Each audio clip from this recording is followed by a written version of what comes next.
A Werewolf Shifter Romance, written by Amelia Hart, Chapter 1, The Silent Shadow. The air in the grand hall tastes of desperation and false hope. I press myself deeper into the alcove behind the stone pillar, watching as another Omega steps forward to accept her mate's claim. The sound of applause echoes off the vaulted ceiling, but to me, it sounds hollow, mocking. My name is Iris Whitmore, and I am 19 years old. I am also the Omega who hasn't spoken a word to another soul in 7 years. Not because I can't, because I choose not to. The ceremony of bonding happens every spring, when unmated wolves gather to find their destined partners. Alphas and betas scan the crowd of available Omegas like shoppers examining produce at market. Some lucky girls catch an eye, earn a smile, receive a claiming bite that seals their fate forever. I have attended 3 of these ceremonies in my life. 3 times I have hidden in shadows, watching others find love while I remain invisible. Tonight marks my 4th failure. Look at that pathetic creature. A familiar voice sneers from nearby. Still lurking in corners like a ghost. Magnus Coldwell. The beta who once promised to mate me before he discovered my silence. His rejection had been public, humiliating, and thorough. I heard she can't even say no thank you when refused. His companion laughs. What alpha would want a mate who communicates in hand gestures? I close my eyes, fighting the familiar ache in my chest. They don't understand. Speaking isn't the problem. Speaking is dangerous. Words have power. And I learned that lesson too well 7 years ago. The massive doors at the hall's entrance suddenly creak open. Conversation dies as every head turns toward the unexpected arrival.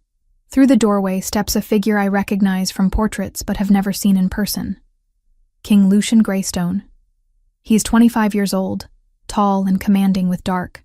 His ice blue eyes scan the room with detached interest. The last time he attended a bonding ceremony was 3 years ago, and before that, never in my memory. Your Majesty, the ceremony leader stammers, bowing deeply. We weren't expecting... Continue, King Lucian says simply, his voice carrying easily across the now silent hall. Don't let my presence interrupt. But of course it does. Every Omega straightens, hoping to catch the attention of the most powerful alpha in the territory. Even mated wolves steal glances at him, wondering what brought him here tonight. I should look away. I should sink further into my hiding place and wait for this torture to end. Instead, I find myself studying his face, noting the tired lines around his eyes, the way his jaw clenches as he surveys the crowd. And then, impossibly, his gaze finds mine. Time stops. The noise of the ceremony fades to nothing. Those ice blue eyes lock onto mine with an intensity that steals my breath. I see something flicker across his features. Surprise. Recognition. Something I can't name. My heart pounds so hard I'm certain he can hear it from across the room. Heat floods my cheeks as I realize I'm staring at the king like some lovesick fool. I should look away. Should break this strange connection. But I can't seem to move. A crash of thunder outside shatters the moment. The lights flicker as rain begins pelting the windows. King Lucian's attention shifts to the storm, and the spell breaks. I can breathe again, but the air feels different now. Charged. Electric. Ladies and gentlemen, the ceremony leader announces nervously. Perhaps we should postpone the remaining selections until the weather improves. Relief floods through me. I don't have to endure any more of this. I can escape to my small cabin at the edge of packed territory and pretend tonight never happened. As people begin moving toward the exits, I slip from my hiding place and head for a side door that leads to the gardens. The storm is growing worse, wind howling through the trees, but I need air. I need space to think about what just happened with the king. Why had he looked at me like that? Why had I felt such a strange pull toward a man I've never even spoken to? The rain soaks through my simple dress within seconds of stepping outside. Most sensible people would return to the warmth and safety of the hall, but I've never been accused of being sensible. I walk quickly toward the tree line, eager to reach the path that leads home. That's when I hear it. A sound that makes my blood run cold. Howling, but not the kind wolves make when they're happy or calling to their pack. This is desperate, pained, almost human in its anguish. It's coming from deep in the forest, carried on the wind between the crashes of thunder. Every instinct tells me to run home, to bar my door and wait for morning. The woods are dangerous during storms. Wild things get displaced, confused, aggressive, but that howling, it sounds like something is dying. I hesitate at the forest's edge, rain streaming down my face. Lightning illuminates the dark spaces between the trees, and for a moment I swear I see movement, something large and pale against the darkness. The howling comes again, weaker this time, more desperate. I think of my father, who died protecting others. I think of the healer who taught me about herbs and healing before she passed last winter. I think of all the times I wished someone had been brave enough to help when I needed it most. Before I can change my mind, I step into the forest. The canopy provides little protection from the storm. Branches whip around me as I follow the fading sounds deeper into the woods. My feet slip on wet leaves and muddy ground. Thorns catch at my dress and scratch my arms. I should turn back. This is madness. But then, I see him. A massive black wolf lies crumpled beneath a fallen tree branch, rain washing blood from a deep gash along his ribs. His breathing is labored, and when he lifts his head to look at me, I see intelligence in those pale eyes that no ordinary wolf should possess. Beside him, barely visible in the storm, is a bundle of cloth. From within comes the faint cry of an infant. My heart stops. A baby. Someone left a baby out here in this storm. The wolf's eyes meet mine, and I see something impossible there. Pleading. As if he's asking me to help not just him, but the child he was somehow protecting. I don't think. I act. Chapter 2. Storm's Gift. The rain pounds against my skin as I kneel beside the injured wolf, my hands trembling from more than just cold. Up close, he's even more massive than I first thought, easily twice the size of any wolf I've ever seen.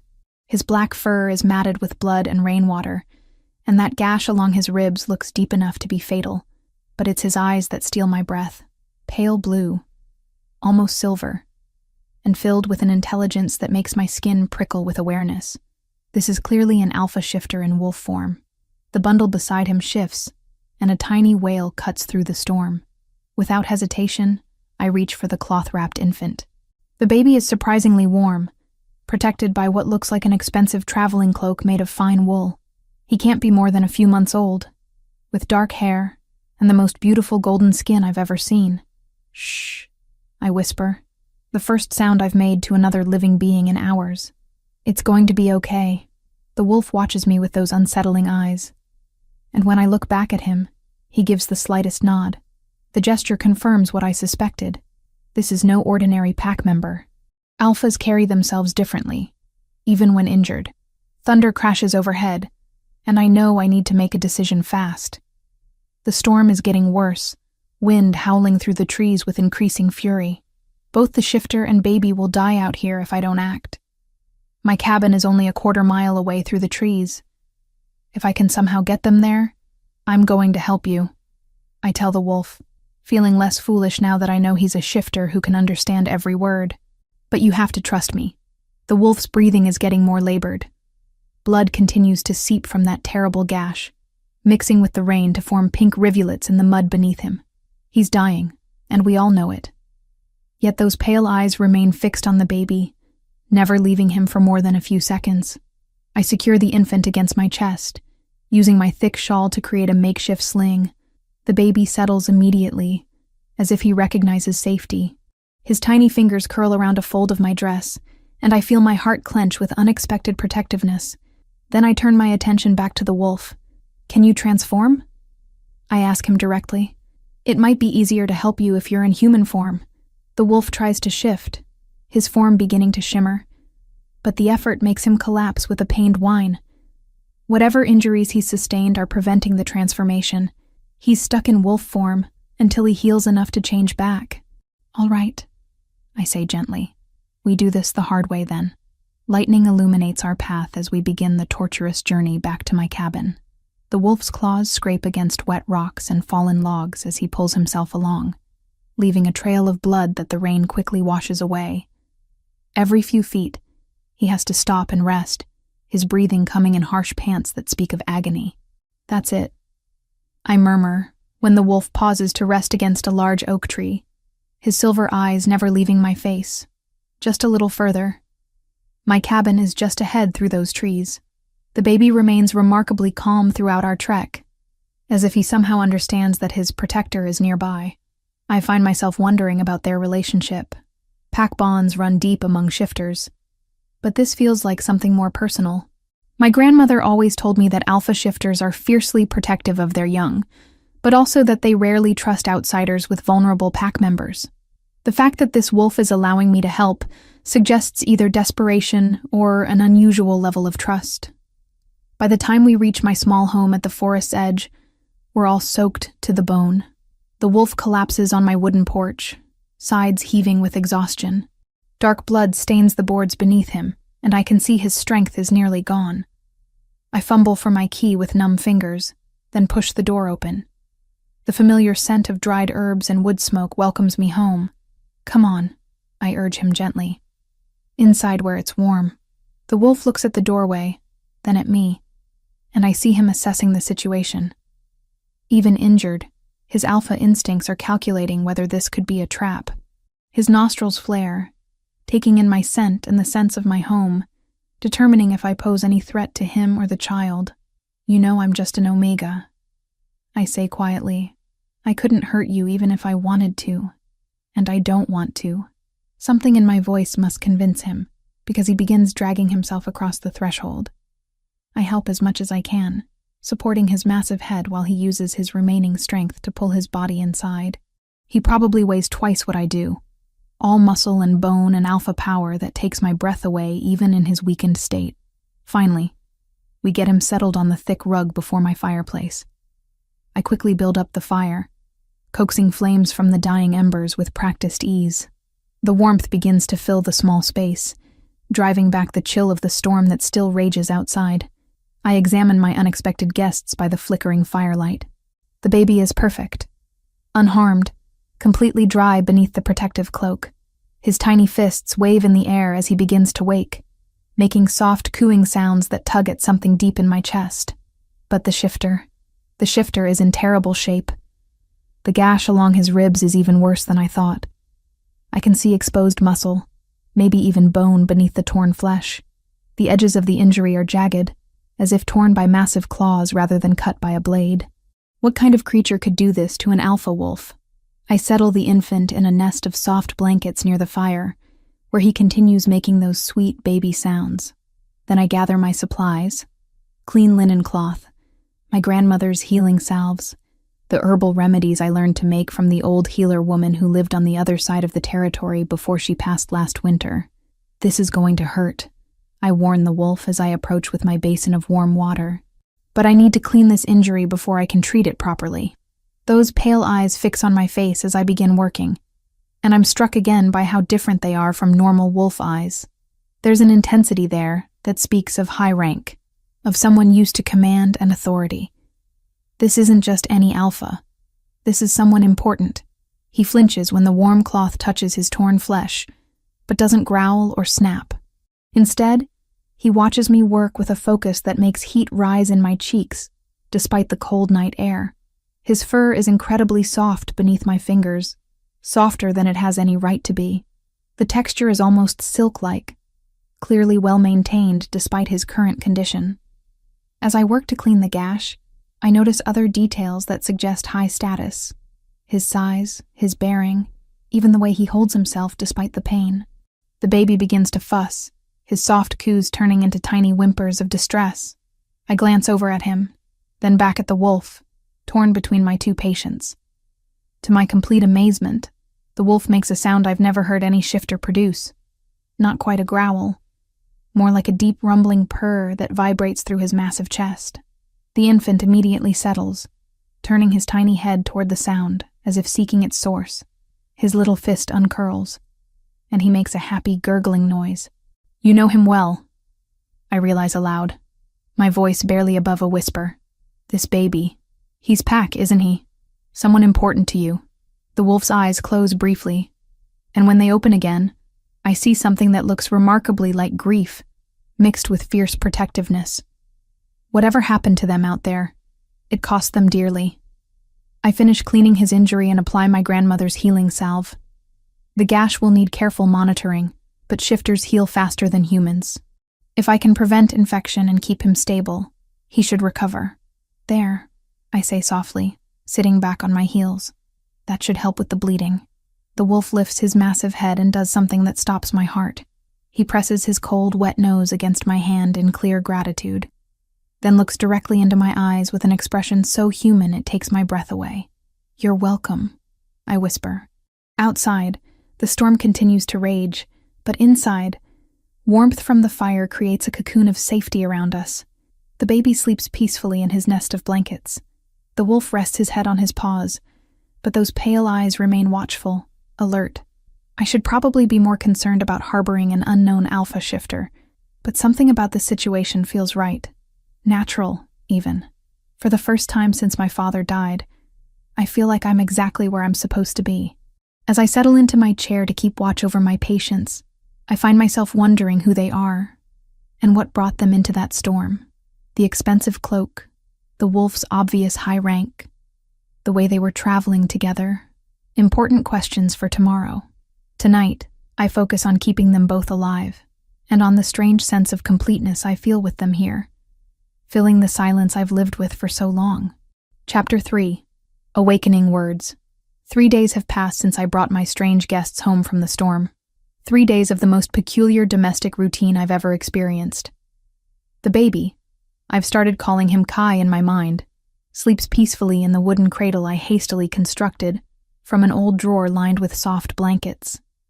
He's an easy child, rarely crying, content to watch me move about the cabin with those intelligent dark eyes that seem far too aware for an infant. But it's the alpha shifter who has truly captured my attention. His injuries are healing with the remarkable speed typical of his kind. The gash that should have taken weeks to close is already knitting together, new pink skin visible beneath the torn flesh. Yesterday I could see bone. Today there's only tender muscle covered by a thin layer of regenerating tissue. Even for a shifter, he's healing impressively fast. This wolf is definitely high-ranking. I'm kneeling beside him now, changing his bandages for the 3rd time today. His pale eyes track my every movement as I work, and I find myself talking to him more and more. The swelling has gone down considerably, I murmur, gently cleaning around the injury site. You'll be able to shift back to human form soon, I think. The wolf makes a soft rumbling sound deep in his throat. Not quite a growl, not quite a purr. Something uniquely his own, that sends warmth spreading through my chest. You must be eager to transform back, I continue, applying fresh salve. Being stuck in wolf form when you're injured has to be frustrating for an alpha. Those silver blue eyes seem to intensify, focusing on my face with an attention that makes my breath catch. There's something there. Recognition, perhaps. As if my words mean more than simple conversation. I finish applying the bandages, my hands steadier now than they were 3 days ago. Having someone to care for, even if he can't respond in human speech, has given me a sense of purpose I haven't felt in years. What happened to you out there? I whisper, settling cross-legged beside him on the rug. Who hurt you? And why were you protecting Kai alone? The wolf's expression grows pained, and he turns his massive head toward the baby sleeping peacefully nearby. When he looks back at me, I see grief so profound it takes my breath away. Someone you loved, I realize. Kai's family? The wolf closes his eyes, and I swear I see moisture gathering in the corners. My heart clenches with sympathy for this powerful alpha brought low by loss. I'm sorry, I breathe, reaching out instinctively to stroke the soft fur behind his ears. I'm so sorry. He leans into my touch, and the rumbling sound grows louder. Comforting, somehow. As if my presence soothes something deep inside him. We sit like this for long minutes, the only sounds the crackling fire and Kai's soft breathing. My fingers move through the wolf's fur, and I'm amazed by how right this feels. How natural. I haven't touched another being with such tenderness since my father died. Haven't allowed myself to form any kind of bond with anyone. But with this mysterious alpha, My walls are crumbling without my permission. I stopped talking after my father died. I find myself confessing, the words spilling out before I can stop them. Not because I couldn't, but because I was afraid. My words, they caused his death. The wolf's eyes open, fixing on my face with intense focus. There's something in that gaze that encourages me to continue. He was a strong beta warrior, you see. But he had enemies, other wolves who resented his position in the pack hierarchy. They spread rumors, tried to undermine him. My voice drops to barely above a whisper. I was 12. Angry. I said things I shouldn't have, defended him in ways that only made things worse. My words reached the wrong ears, were twisted and used against him. They challenged him to a duel he couldn't refuse. The wolf makes a soft whining sound, pressing closer to me. He died because of what I said, because I couldn't keep my mouth shut. Tears blur my vision, so I decided to never speak again. Never risk hurting anyone else with my words. For a moment, we simply exist together in the firelight. Then the wolf does something that stops my heart completely. He lifts his massive head and gently licks the tears from my cheek, his tongue warm and surprisingly tender. "Thank you," I whisper, meaning it more than I've ever meant anything in my life. As if my words have broken some invisible barrier, I find myself talking more freely than I have in years. I tell him about my lonely life on the outskirts of pack territory, about the cruel rejections I've faced, about how isolated I've felt since my father's death. "You probably think I'm pathetic," I say with a bitter laugh. A 19-year-old Omega who's afraid of her own voice. The wolf makes an emphatic sound that might be disagreement, nudging my hand with his nose. "You don't think I'm pathetic?" He shakes his head definitively, and I laugh despite myself. It's rusty, unused, but genuine. "You know, I wish I knew what to call you." I study his elegant features, noting again how refined they are even in wolf form. "You're clearly high-ranking. Probably nobility given how well-groomed you were before the attack." At that moment, Kai begins to fuss. I move to check on him, but the wolf beats me there. He carefully positions himself beside the cradle, making that unique rumbling sound that immediately settles the baby. "You're so good with him," I observe. "It's like you've done this before." The wolf glances at me, and I see something that looks like pain, mixed with deep affection in his expression. "Were you there when he was born?" I ask gently. "Did you help raise him?" This time, the nod is slower, more weighted with emotion. I settle back down beside him, my hand finding its way into his fur again. "His family must have trusted you completely to leave him in your care." The wolf's breathing grows deeper, more relaxed. I think he's falling asleep until he does something that makes my heart stop. He shifts position, carefully resting his massive head in my lap. The weight is considerable, but not uncomfortable. Warm and solid, and somehow perfect. "Is this okay?" I ask softly, my fingers automatically beginning to stroke through his fur. The rumbling intensifies, vibrating against my legs. Contentment, I realize. He's truly content for the first time since I found him. As the fire burns lower and night deepens outside, I find myself growing drowsy. But I don't want to move, don't want to disturb this perfect moment of connection. "I feel safe with you here," I admit quietly. "Safer than I've felt in years, even not knowing who you are." The wolf opens one eye to look at me, and I see something there that makes my pulse quicken. Something that looks almost like recognition, affection, whatever your rank, whatever pack you belong to. I whisper, my eyelids growing heavy. "I'm glad the storm brought you to me." As sleep begins to claim me, I think I hear something impossible. A voice, deep and rough, speaking words that might be a dream. "And I'm glad it brought me to you, little Omega." But when consciousness stirs me hours later, the wolf is simply a wolf, watching me with those extraordinary eyes, and the words fade like mist, leaving me wondering if I imagined them entirely. Outside, dawn is breaking. The storm has passed, leaving the world washed clean and new. Through my small window, I can see sunlight filtering through the trees, painting everything in gold. The wolf stirs, lifting his head from my lap with obvious reluctance. He looks toward the door, then back at me, and I see his internal struggle clearly now that I understand he's a high-ranking shifter with responsibilities. "You need to leave soon, don't you?" I ask, though the thought makes my chest tight with panic. "You have pack duties. People depending on you." He nods reluctantly, and my heart sinks. "But you'll come back?" The words escape before I can stop them. "Please tell me you'll come back." The wolf moves closer, pressing his forehead against mine in a gesture so intimate it steals my breath. When he pulls back, I see a promise in those silver blue eyes that makes hope bloom in my chest.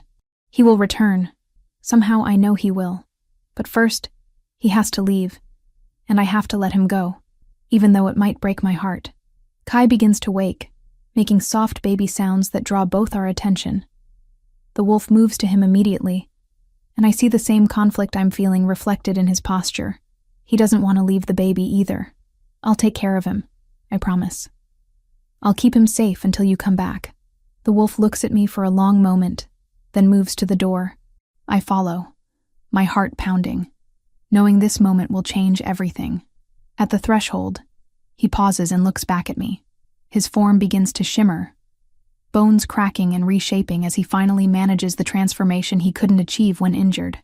But he doesn't complete it.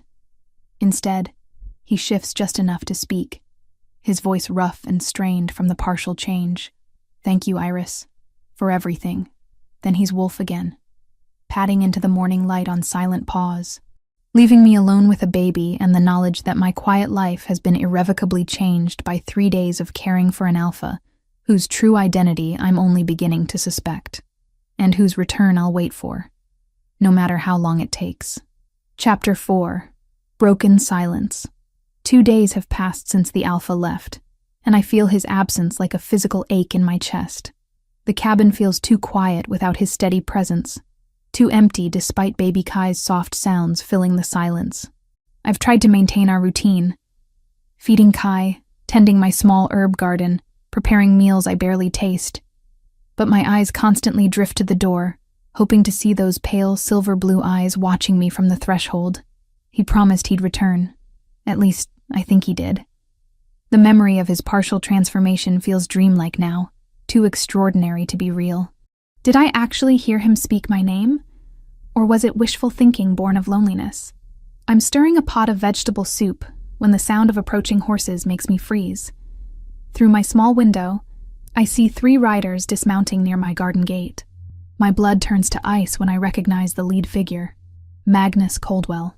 He's accompanied by 2 pack guards, their formal uniforms marking them as official representatives. This isn't a social visit. Quickly, I scoop Kai from his cradle and retreat to the small alcove behind my kitchen pantry. It's barely large enough for both of us, but it's hidden from view. I press my back against the wall and pray Kai stays quiet. Heavy footsteps approach my door, followed by sharp knocking that makes me jump. "Iris Whitmore." Magnus's voice carries through the thin wood. "Open this door. We know you're in there." I remain perfectly still, holding my breath. Maybe if I don't respond, they'll assume I'm away and leave. The knocking becomes pounding. "We're conducting an official search of this property.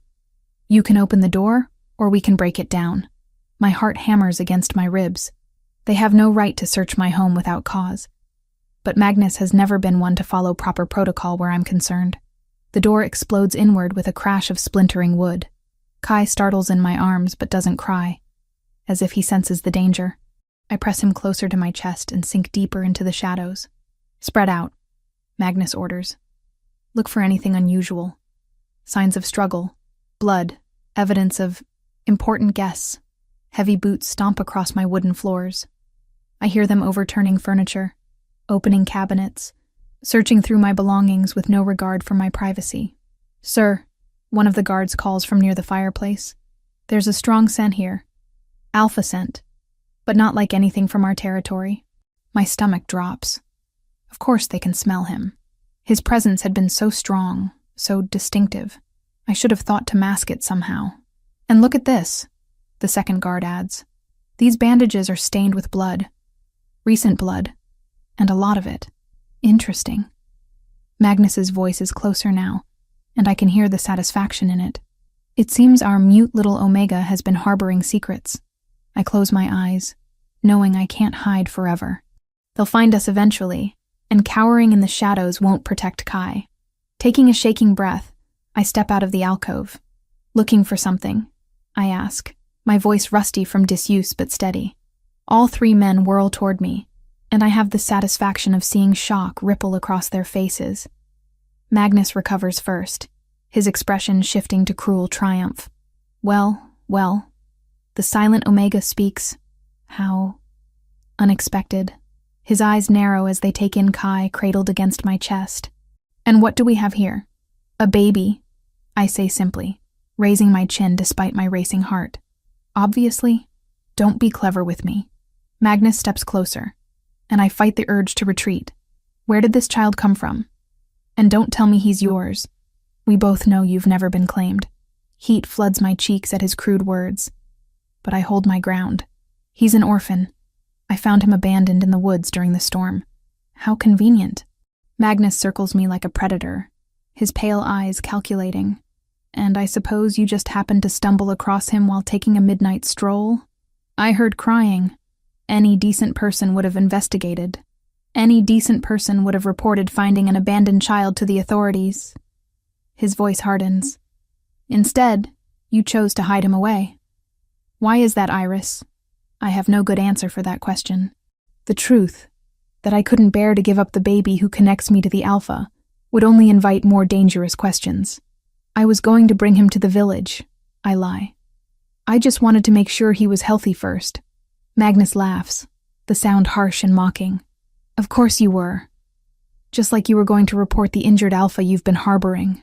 My blood freezes, but I force my expression to remain neutral. I don't know what you're talking about. Don't insult my intelligence. He gestures to the blood-stained bandages his men found. We know a high-ranking Alpha was here. The scent is all over this place.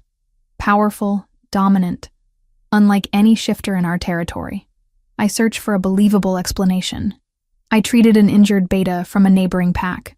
Nothing more. A beta? Magnus's eyebrows rise in mock surprise. A beta that required this much medical attention? That left claw marks on your doorframe? He points to scratches I hadn't noticed before. Tell me, Iris, what beta commands that kind of presence? Kai chooses that moment to make a soft cooing sound, drawing Magnus's attention back to him. The beta's eyes narrow as he studies the baby's features with new intensity. This child has distinctive coloring, he observes. Golden skin, dark hair. High-quality features that suggest noble bloodlines. Terror claws at my throat. If Magnus realizes who Kai might be, both our lives are forfeit. He's just a baby, I say desperately. An innocent child who needs care. Indeed. Magnus reaches toward Kai, and every protective instinct I possess roars to life. Don't touch him. The words explode from me with such force that all three men step back in surprise. Magnus's eyes glitter with malicious pleasure. Such passion from our silent Omega. One might think you've grown attached to this mysterious infant. He reaches for Kai again, and this time I don't just speak. I act.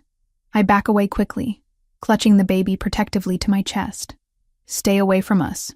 Us? Magnus repeats softly. How interesting. You've claimed this child as your own, haven't you? Despite having no legal right to him. I have every right to protect an innocent baby. From the proper authorities? From those who could provide better care than a damaged Omega living in isolation? His voice turns vicious. Face facts, Iris. You're unfit to raise a child. You can barely function in normal society. The words hit like physical blows, but they also ignite something fierce inside me. Something that's been dormant for 7 years suddenly blazes to life. I am not damaged, I shout, my voice carrying through the cabin with surprising strength. And I am not unfit. I've kept this child safe, healthy, and loved while you've been abusing your authority. Magnus's face darkens with anger. How dare you raise your voice to me? I am a beta of this pack, and you are nothing but a defective Omega who what? I interrupt, stepping forward despite my fear. Who isn't afraid of you anymore? Who won't cower and hide while you terrorize innocent people?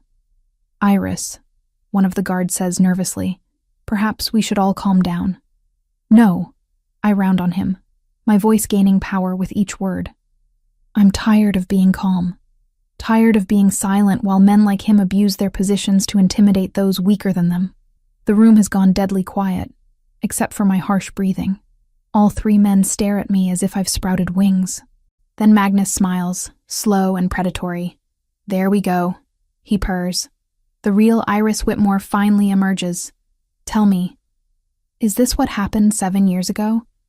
Did you lose your temper and say something you shouldn't have? Something that got your father killed? The blood drains from my face. He knows. Somehow he knows the truth about my father's death. I see I've hit a nerve. Magnus continues, circling closer. Yes, I know all about your sharp tongue and how it sealed your father's fate. How your inability to keep quiet led directly to his death in that duel. Stop, I whisper, the fight suddenly draining out of me. Is that why you chose silence? Guilt over killing the only person who ever loved you. Stop it. And now you're doing it again, aren't you? Harboring mysterious nobles, keeping secrets that could get people killed. How long before your reckless choices destroy another life? Something inside me snaps. The careful control I've maintained for 7 years shatters completely. Get out! I scream with such force that the windows rattle. Get out of my home right now. That's when we all hear it. A sound that makes my heart soar, and Magnus's face pale with terror. A howl. Deep, powerful, and very, very close. Through the broken doorway steps the Alpha, his silver blue eyes blazing with fury as he takes in the scene before him. He's even larger than I remembered, his black fur bristling with rage as he focuses on Magnus with predatory intensity. The Beta stumbles backward, his face white with shock and fear. Impossible, he breathes. You should be halfway to the capital by now.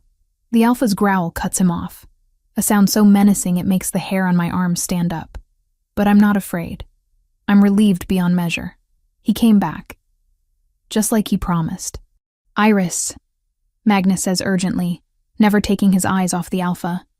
Get away from that creature. You don't understand what you're dealing with. Instead, I step closer to the Alpha, and he immediately positions himself between me and the three men. His massive body radiates protective fury, and I feel safer than I have in days. No, I say clearly, my voice strong and unwavering. You don't understand. I look directly at Magnus, no longer afraid of his threats or intimidation.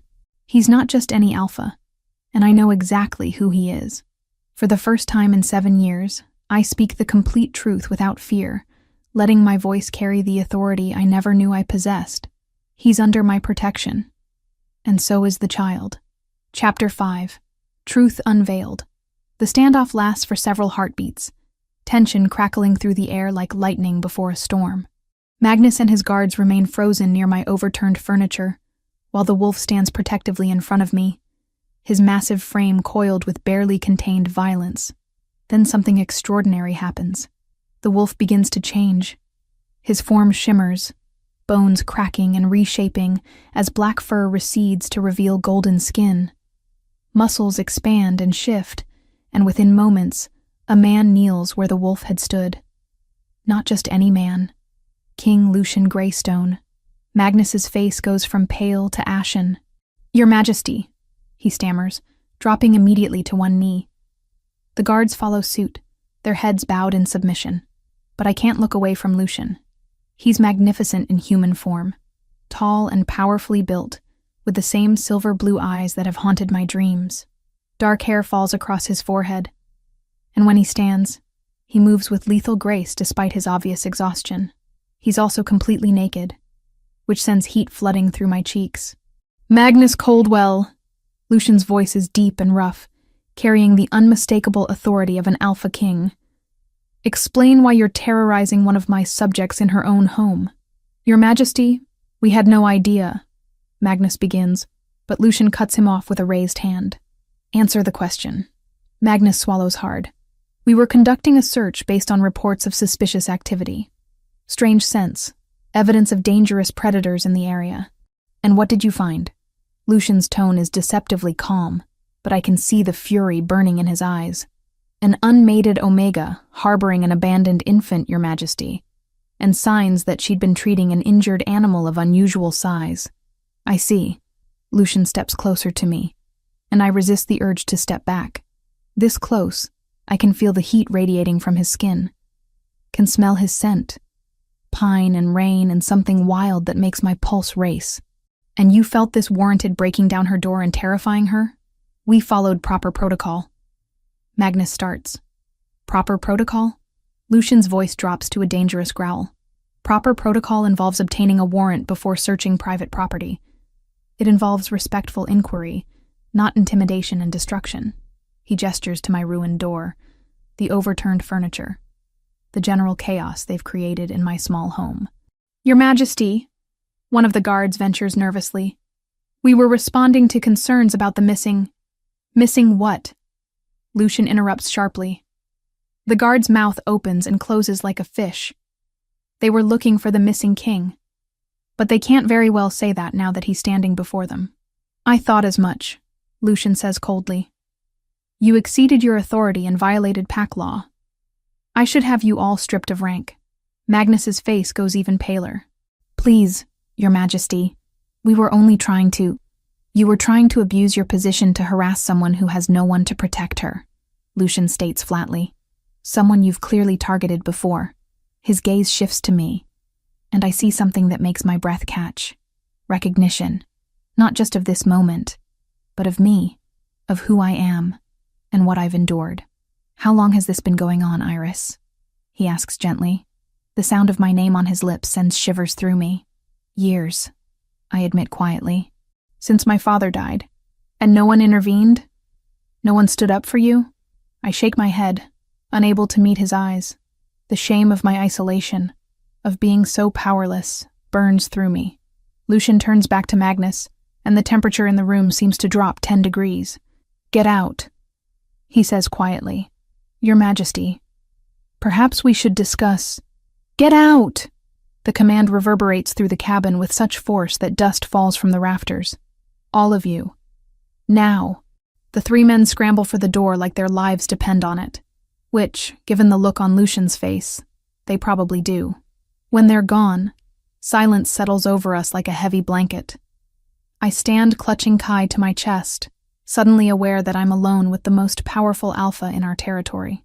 A man I've been caring for, touching, speaking to intimately for days. A king I've seen naked and vulnerable. The implications crash over me like a tidal wave. This is King Lucian Greystone, the alpha who rules over thousands, who could have any woman he desires. What must he think of me? A damaged Omega living in isolation, talking to him like an equal when I didn't know who he was. Iris, his voice is gentle now, concerned. Are you all right? I nod shakily, not trusting my voice. Look at me, he requests softly. Reluctantly, I raise my eyes to meet his. What I see there isn't the disgust or pity I expected. It's warmth, gratitude, and something that looks almost like affection. You saved my life, he says simply. You took in a stranger and a child, risking your own safety to care for us. I owe you a debt I can never repay. You don't owe me anything, I managed to say. I did what anyone would do. No. He shakes his head firmly. You did what someone with extraordinary courage and compassion would do. Most people would have run from an injured wolf, not brought it home and nursed it back to health. He steps closer, and I catch my breath at the intensity in his gaze. You spoke to me when I was in wolf form. You told me your secrets, shared your pain. Do you have any idea what that meant to me? How long it's been since someone saw past the title and crown to just talk to me like a person? My cheeks burn. I didn't know who you were. Exactly. A small smile tugs at his lips. You saw a hurt creature that needed help, and you gave it. No ulterior motives, no political calculations. Just pure kindness. Kai makes a soft sound in my arms, drawing our attention. Lucian's expression immediately softens as he looks at the baby. And this little one, he murmurs, reaching out to gently stroke Kai's cheek. You've been caring for my nephew as if he were your own child. Your nephew? The words escape before I can stop them. Lucian nods, pain flickering across his features. My brother's son. He and his mate were attacked by rogues while traveling to visit neighboring pack territory. They didn't survive. I found Kai hidden in the ruins of their carriage and was bringing him home when I was ambushed. I'm so sorry, I whisper, meaning it with every fiber of my being. The attackers were after me, not them. He continues, his voice heavy with guilt. My brother and his mate died because they were associated with me. And if not for you, Kai would have died too. He looks at me again, and I see tears gathering in those beautiful silver blue eyes. You've given me back the last piece of family I have left. There's no way to repay that kind of gift. I didn't do it for repayment, I tell him honestly. I did it because it was right. I know. His smile is soft and genuine. That's what makes you so extraordinary. The compliment sends warmth spreading through my chest, but it also brings reality crashing back. This moment, this connection between us, it can't last. He's a king, and I'm nobody. Soon he'll return to his duties, and I'll go back to my lonely existence on the outskirts of everything. You have to go back, don't you? I ask, trying to keep the sadness out of my voice. To the capital. To your kingdom. His expression grows troubled. Yes. The attack on my brother wasn't random. It was orchestrated by someone with detailed knowledge of our movements. Someone inside my own court. I need to root out the traitors before they strike again. And Kai will come with me, of course. He needs to be protected, educated, prepared for his eventual role in the succession. I nod, understanding, but hating it nonetheless. Of course, Kai belongs with his uncle. In the world of privilege and power, that's his birthright. Not here in my humble cabin with an outcast Omega. I'll miss him, I admit quietly. You could come with us. The words hang in the air between us, and I'm certain I've misheard. I'm sorry? Lucian steps closer, his eyes intense. Come with us to the capital. You've cared for Kai since he was orphaned. He knows you, trusts you. He'll need that stability while he adjusts to his new life. My heart pounds against my ribs. You want me to be his nanny? I want you to be whatever you choose to be, he says softly. But yes, if you're willing, I'd like you to help care for him, at least until he's settled. It's a generous offer, more than I ever dared dream. But it's also temporary, a brief reprieve before I'm dismissed back to obscurity. What happens when he's settled? I ask. When he no longer needs me? Lucian's gaze intensifies, and he reaches out to gently cup my cheek. The touch sends electricity racing through me. Then we'll figure out what comes next, he says. Together. The word together sends my heart soaring, but I force myself to be realistic.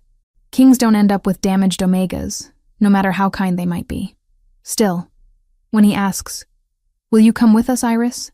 I find myself nodding, because even a temporary place in his world is better than a lifetime without him. And maybe, just maybe, I can find the courage to believe that someone like me might deserve something more than shadows and silence. Yes, I whisper, I'll come. The smile that spreads across his face is radiant, transforming his stern features into something breathtakingly beautiful. Good, he says simply, because I'm not ready to say goodbye to you either.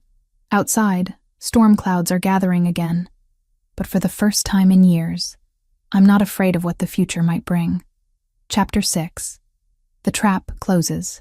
The royal carriage arrives at dawn 3 days later, flanked by a dozen mounted guards in ceremonial armor. I watch from my small window as they approach, my stomach churning with a mixture of excitement and terror. I'm really leaving. After 19 years in this isolated corner of the world, I'm about to enter the king's court. Lucian spent the previous days recovering his strength while I prepared for the journey. We maintained a careful distance, him sleeping on my small couch while I took the bed with Kai. But I was constantly aware of his presence. The way he moved through my space with unconscious grace. How his eyes followed me as I went about my daily tasks, the gentle rumble in his voice when he spoke to Kai. Now, as I gather my few belongings into a worn traveling bag, reality sets in. I don't belong in his world. I'm a broken Omega with nothing to offer someone like him. Ready? Lucian asks from the doorway, now properly dressed in traveling clothes that somehow make him look even more regal. As ready as I can be, I reply, lifting Kai from his makeshift cradle. The baby has grown attached to me over these past days, settling immediately when I hold him. His tiny fingers curl around my finger as I secure him in the sling across my chest. Iris. Lucian's voice stops me as I reach for my bag. You don't have to be nervous. You're not going as a servant. You're going as my guest. As someone important to me. Important to him. The words send warmth through my chest, but I can't quite bring myself to believe them. The head of his guard approaches as we exit the cabin. Your Majesty, we should leave immediately. The longer we remain in one location, the greater the risk. Lucian nods, then turns to me. Iris, this is Captain Garrett. He'll be responsible for our safety during the journey. The captain gives me a respectful nod, though I catch him glancing uncertainly at Kai. Ma'am, if I may suggest, we could arrange for additional protection for the child. The child stays with me, I say firmly, surprising myself with the authority in my voice. Of course, Lucian says smoothly. Kai remains with Iris at all times. Those are my orders. We're helped into the carriage, and I try not to gawk at the luxurious interior. Velvet cushions, polished wood, windows of actual glass instead of the oiled paper I'm used to. This single carriage is probably worth more than I'll earn in my entire lifetime. The journey begins smoothly enough. Lucian sits across from me, occasionally pointing out landmarks or sharing stories about various territories we pass through. His presence is comforting, and gradually I begin to relax. That's when everything goes wrong. We've been traveling for about 4 hours when the carriage lurches to a sudden stop. Shouts erupt from outside, followed by the distinctive sound of steel on steel. Stay down, Lucian orders, his entire demeanor shifting from relaxed to lethal in an instant. Through the window, I see our guards engaged in fierce combat with a group of attackers. But something's wrong. The attackers are wearing our own pack's colors. Your Majesty, Captain Garrett appears at the carriage door, blood streaming from a cut on his forehead. We're outnumbered. You need to run. Lucian is already moving, pushing open the door on the opposite side. Iris, stay close to me. Keep Kai protected. I clutch the baby against my chest as we emerge into chaos. Steel rings against steel as our guards fight desperately against superior numbers. Bodies litter the ground, and I smell blood thick in the air. This way, Lucian guides me toward the tree line, but we don't make it far before our path is blocked. Magnus Coldwell steps out from behind a large oak, flanked by a dozen warriors. His face wears a triumphant smile that makes my blood run cold. Your Majesty, he says mockingly. How convenient to find you here, so far from the safety of the capital. Magnus, Lucian's voice is deadly calm. I should have known. You're the traitor in my court. Traitor? Magnus laughs. I prefer pragmatist. You've grown weak, Lucian. Too concerned with peace treaties and diplomacy when our pack needs strength. And now look, wounded, traveling with a damaged Omega and a bastard child. This is our future king? My heart stops as I realize this was planned.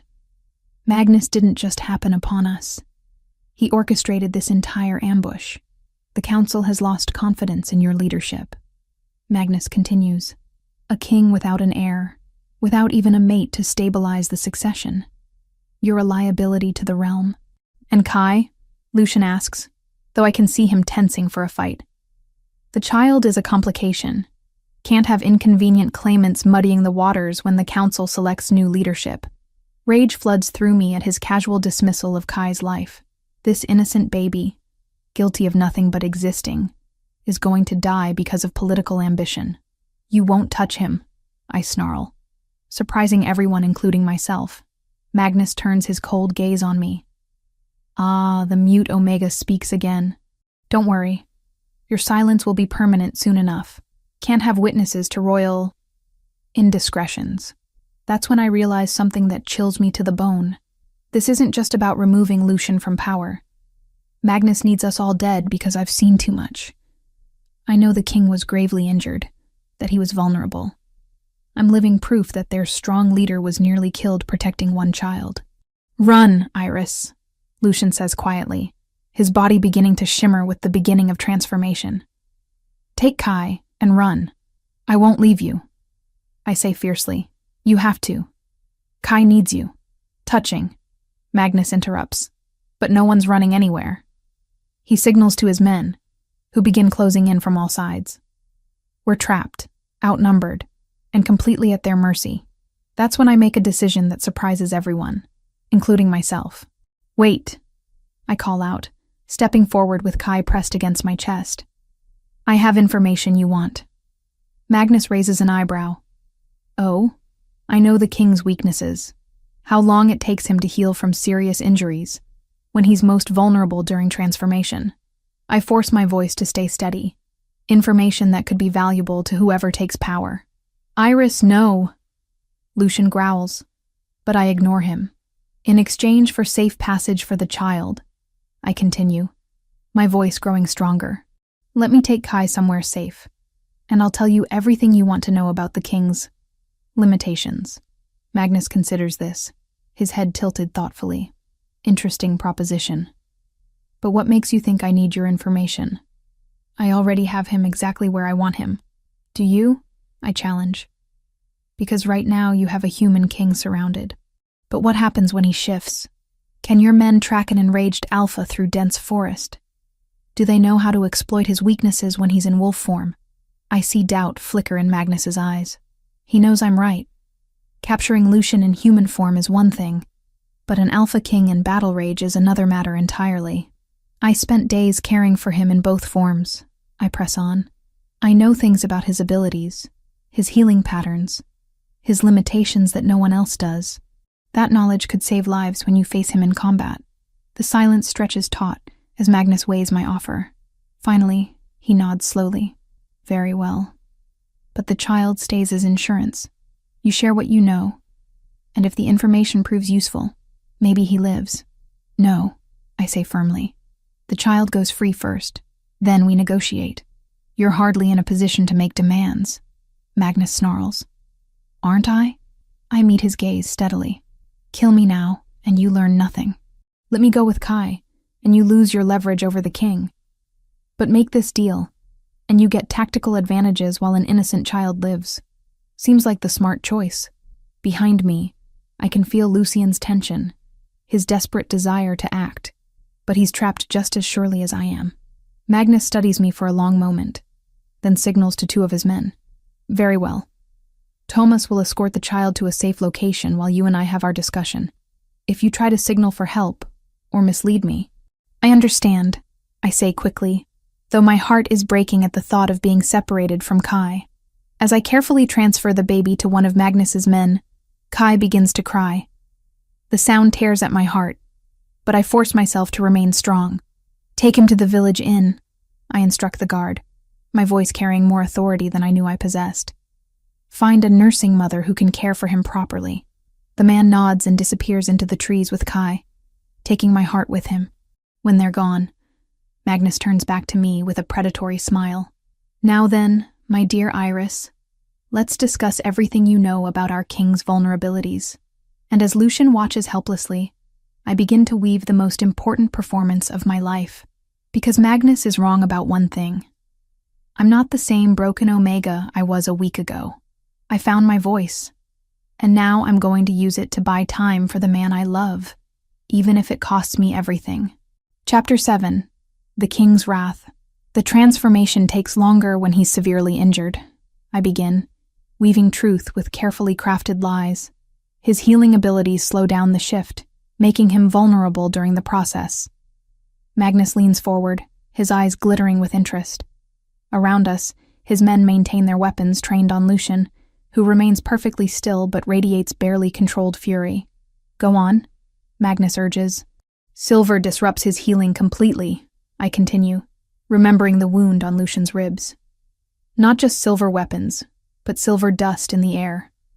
It prevents proper regeneration and keeps him weak. This part is true, and I see Lucian's slight nod of approval. He understands what I'm doing. Buying time while feeding Magnus information he could discover anyway. Useful. What else? When he's emotionally compromised, angry or protective, he becomes predictable. I lie smoothly. He abandons strategy for pure aggression, easy to anticipate and counter if you know what triggers him. Magnus signals to one of his men, who produces a small vial of silver dust. Test it, he orders. My heart lurches as the powder is scattered in Lucian's direction. He immediately staggers, his skin taking on a pale, sickly hue. The silver is affecting him more than I expected. Excellent, Magnus purrs. What other tactical advantages should I know about? Before I can answer, the sound of approaching hoofbeats echoes through the forest. Magnus spins toward the noise, his face darkening with suspicion. You said no one would follow us, he snarls at one of his lieutenants. No one should have known our route, the man replies nervously. Through the trees burst Captain Garrett and a dozen royal guards, their weapons gleaming in the dappled sunlight. Behind them ride more soldiers than I can count. An entire battalion by the look of it. Impossible. Magnus breathes. How did they find us? That's when I see something that makes my heart soar with hope. Among the charging guards is a familiar figure, the man who took Kai. But he's not wearing Magnus's colors anymore. He's in royal livery, and he's carrying something that glints silver in the sunlight. A signal mirror. He's been sending messages. You underestimated loyalty, I tell Magnus as the guards surround us. Not everyone can be bought with promises of power. Magnus whirls on me, his face twisted with rage. You planned this. Somehow I planned nothing, I say honestly. But I hoped. I hoped that good men would recognize a traitor when they saw one. Captain Garrett dismounts, his sword already drawn.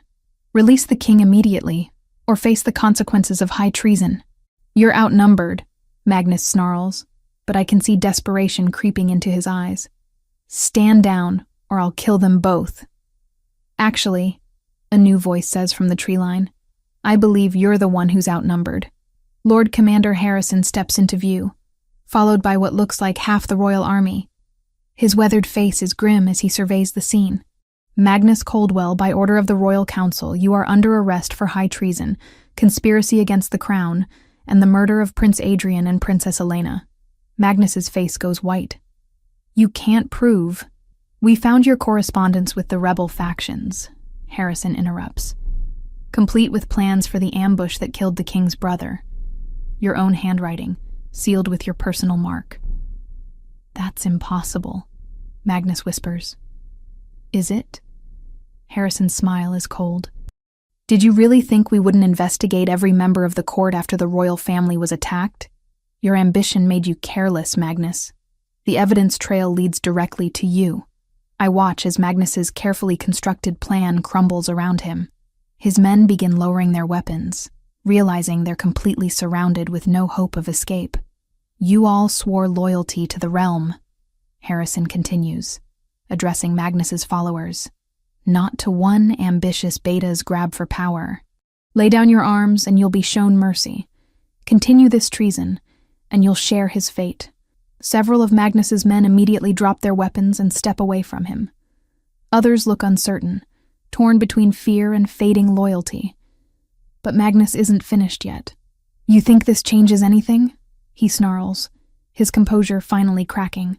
A weak king who can't even protect his own family? Who travels with damaged omegas and bastard children? This realm needs strong leadership.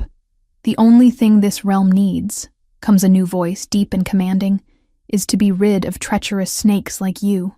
Everyone turns as Lucian rises to his feet, the silver poisoning clearly weakening him, but not breaking his royal authority. His ice-blue eyes burn with controlled fury as he addresses Magnus directly. You orchestrated my brother's death. You murdered his mate. You tried to kill an innocent child. Each word carries the weight of absolute judgment. And you have the audacity to speak of strength? Magnus's face twists with desperate rage. I did what was necessary. Your brother was weak, just like you. Soft-hearted fools who... Who what? Lucian's voice drops to a dangerous growl, and I can see his form beginning to shimmer with barely controlled transformation. Who put the welfare of others before personal ambition? Who chose protection over power? The air around us grows thick with alpha dominance, and I watch as even Magnus's remaining supporters begin to back away from their leader. This is what true power looks like. Not Magnus's brutal ambition, but the controlled strength of a king who has earned his authority. With a snarl of pure rage, Magnus lunges toward me, a silver blade appearing in his hand. If I'm going down, I'm taking her with me. She knows too much. Time seems to slow. I see the blade coming toward my chest, see the murderous fury in Magnus's eyes. I close my eyes and brace for the impact. It never comes. Instead, I hear a roar that shakes the very ground beneath my feet. When I open my eyes, Lucian is no longer in human form. Despite the silver weakening him, he's managed to transform, and he's magnificent in his fury. The massive black wolf slams into Magnus with the force of a battering ram, sending the beta flying backward into a tree trunk. There's a sickening crack, and Magnus crumples to the ground, his neck bent at an unnatural angle. Silence falls over the clearing like a heavy blanket. Slowly, Lucian transforms back to human form, his chest heaving with exertion and rage. The silver poisoning has left him pale and shaking, but his eyes burn with satisfaction as he stares down at Magnus's lifeless form. "Justice," Harrison says quietly, signaling for his men to secure the remaining conspirators. Long overdue, but justice nonetheless. I sink to my knees as relief floods through me, every muscle in my body suddenly feeling like water. We're alive. Somehow, impossibly, we're alive. Strong hands lift me gently to my feet. Lucian pulls me against his chest, his arms wrapping around me like steel bands. "I thought I'd lost you," he murmurs against my hair. "When he drew that blade, I thought, I'm fine," I assure him, breathing in his scent, letting his warmth chase away the lingering terror. "We're both fine." "Your Majesty," Captain Garrett approaches respectfully. "The child is safe. Thomas brought him directly to our forces as soon as they were clear of the ambush site." My heart leaps. "Kai? Where is he?" "With the field medics, being examined to ensure he wasn't harmed," Garrett replies. "He appears to be in perfect health." I nearly sob with relief. Throughout this entire ordeal, my greatest fear was that Kai would be hurt because of decisions I made. Knowing he's safe lifts a weight from my chest I didn't realize I was carrying. "There's something else, Your Majesty," Harrison says quietly. "We've uncovered evidence of a broader conspiracy. Magnus wasn't working alone." Lucian's arms tighten around me protectively. "How broad?" "At least a dozen nobles were involved, possibly more. They saw your unmarried status as weakness, your compassion as failure. We're conducting arrests throughout the capital as we speak." The implications hit me like a physical blow. If there are more conspirators, then this isn't truly over. Lucian is still in danger. "What does this mean?" I ask. "It means we need to be very careful about who we trust," Lucian replies grimly. "And it means returning to the capital is more dangerous than ever." "Your Majesty," Harrison ventures carefully, "perhaps it would be wise to establish a temporary court elsewhere while we root out all the traitors. Somewhere secure, away from potential threats." Lucian considers this, his jaw tight with thought. "Where would you suggest?" "The northern stronghold," Harrison replies immediately. "It's isolated, defensible, and staffed entirely by soldiers whose loyalty is beyond question. And cold as the Arctic in winter," Lucian mutters, but I can see he's considering the option. "I don't care about the cold," I say firmly, "as long as we're all safe." Lucian looks down at me, something warm and wondering in his expression. "We?" Heat floods my cheeks as I realize what I've implied. "I mean, if you still want me to help care for Kai, Iris," his voice is soft, tender in a way that makes my heart flutter. "I don't want you to stay just to care for Kai." "You don't? I want you to stay because you want to be with me," he says quietly. "Because what's between us matters to you as much as it does to me." My breath catches. Is he saying what I think he's saying? "Your Majesty," Harrison clears his throat diplomatically. "Perhaps we should continue this conversation somewhere more private?" Lucian doesn't take his eyes off me. "Yes, we have much to discuss." As the soldiers begin the process of securing prisoners and clearing the battlefield, I find myself wondering what comes next. The immediate threat may be over, but Magnus's death doesn't erase the larger conspiracy. It doesn't change the fact that people want Lucian dead, or that being close to me might put us all in danger. But for now, in this moment, I choose not to think about politics, or danger, or the uncertain future. For now, I focus on the warmth of Lucian's arms around me, the steady beat of his heart against my cheek, and the impossible fact that somehow, against all odds, we survived, together. And maybe, just maybe, that's enough to build something real on, something that could last beyond the immediate crisis, beyond the fear and uncertainty, something that looks remarkably like hope. As we prepare to leave this blood-soaked clearing behind, I realize that for the first time in 7 years, I'm not afraid of what my words might do. Because sometimes, the right words at the right moment can save everything that matters. And sometimes, love is worth fighting for, no matter how impossible it seems. Even if you're just a broken Omega who found her voice in time to save a king. Chapter 8. Finding my voice. 6 months later, I stand before the great mirror in what used to be an impossible dream, the royal chambers of the Northern Stronghold, preparing for my coronation as Queen of the Northern Territories. The woman staring back at me bears little resemblance to the frightened Omega who hid in shadows at that ceremony so long ago. My dark hair is styled in an elegant updo woven with silver threads and tiny diamonds. The coronation gown is midnight blue silk that flows around me like liquid starlight, and the expression in my brown eyes holds a confidence I never thought possible. "You look beautiful," Lucian says from the doorway, and my heart still skips at the sound of his voice. He's magnificent in his formal black and gold, every inch the powerful king I fell in love with. I look terrified, I admit, turning to face him. "You look like a queen," he corrects, crossing the room to take my hands in his. My queen. The past 6 months at the Northern Stronghold have been a whirlwind of change. The conspiracy was larger than anyone imagined. Nearly a third of the royal court was involved in the plot to overthrow Lucian. But with Lord Commander Harrison's help, we rooted out every traitor, and slowly, carefully, began rebuilding trust in the kingdom. More importantly, we rebuilt trust in each other. "Are you having second thoughts?" Lucian asks gently, studying my face with those perceptive silver blue eyes. "About marrying you?" "Never." The answer comes without hesitation. "About being queen?" "That's more complicated." "It's the truth. These months have shown me what being Lucian's partner really means. Not just state dinners and formal ceremonies, but late nights spent reviewing security reports, difficult conversations with territorial leaders, and the constant weight of knowing that my decisions affect thousands of lives. "You've already proven yourself a dozen times over," Lucian reminds me. "The Omega Sanctuary you established has helped more than 50 women find new lives. Your Council on Territorial Disputes has prevented 2 potential wars." And Kai. At the mention of his name, we both look toward the corner where 10-month-old Kai sits in his nursery chair, babbling happily to himself. He's grown so much, and despite having a dozen trained nannies available, he still prefers to be with me. "Mama," he calls out, reaching his chubby arms in my direction. The word still makes my heart melt. He spoke it for the first time 3 months ago, and no amount of gentle correction has convinced him to call me anything else.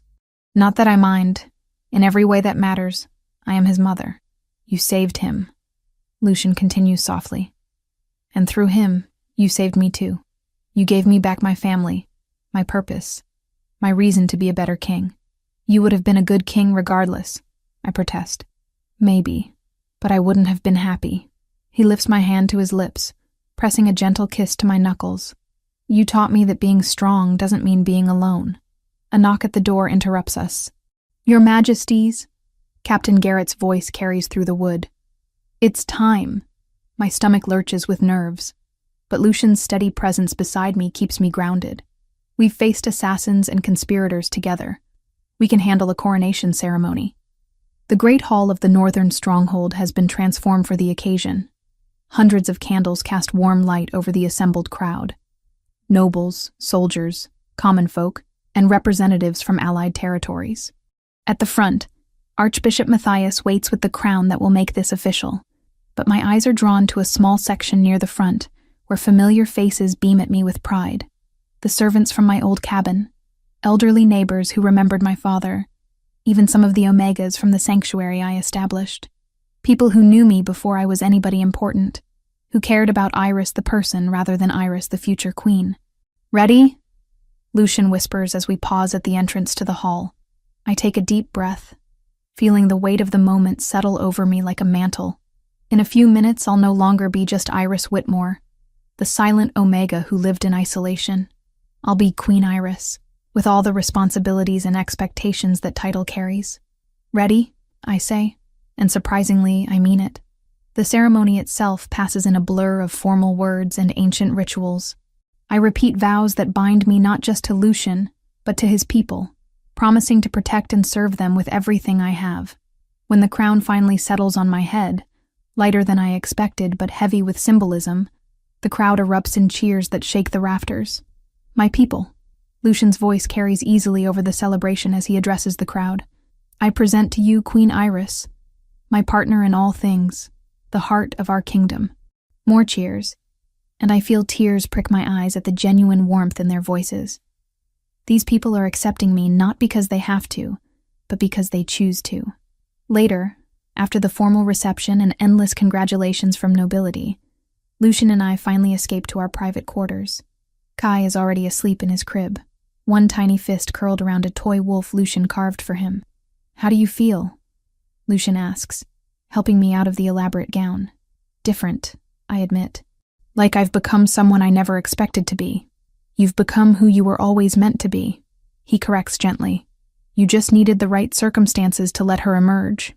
I consider this as I slip into a simpler dress. "Do you really think that?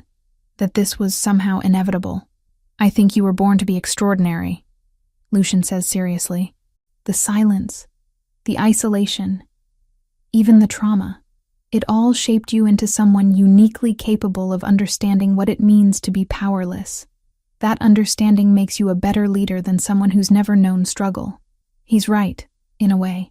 My years of silence taught me to listen, really listen, to what people aren't saying. My experience as an outcast helps me recognize when others are being marginalized or ignored. My trauma gave me empathy for those who are hurting. "I want to establish more sanctuaries," I tell him. "Not just for Omegas, but for anyone who's been cast out or forgotten. People who need a second chance. Then we'll establish them," he says without hesitation. "Whatever you need, whatever resources are required, they're yours." This easy acceptance still amazes me. 6 months ago, I was nobody with nothing. Now I have the power to actually help people, to make changes that matter. "There's something else," I say, suddenly nervous. "Something I've been thinking about." "Tell me." "I want to change how we handle the bonding ceremonies. No more public humiliation for Omegas who aren't chosen.